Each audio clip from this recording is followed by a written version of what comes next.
Regular na paglilinis naman sa pamilyang bayan ng Mangaldan na suportado ng mga manglalako. Para sa detalye ng balitang yan, kasama natin Idol Denise Brillante. 104.7 IFM Report.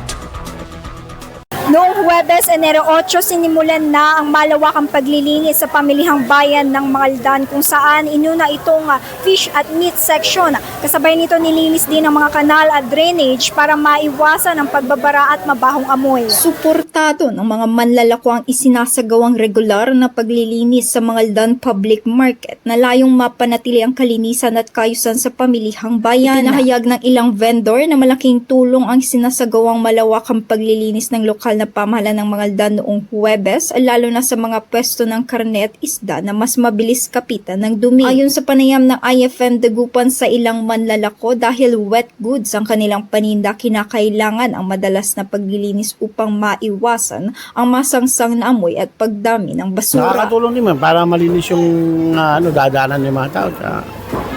Kasi ngayon, sa next Tuesday ulit, nililinis sila ulit. Maraming kalat talaga dito pag yung plastic, yung disiplina talaga yung tao dapat doon.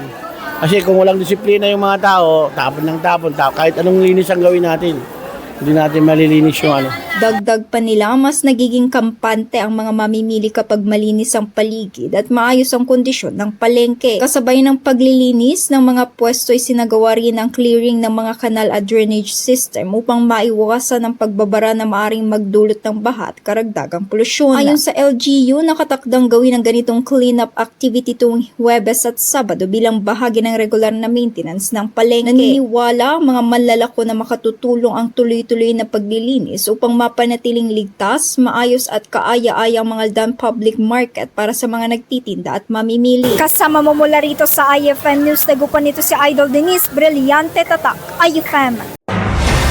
IFM News. IFM News. IFM News.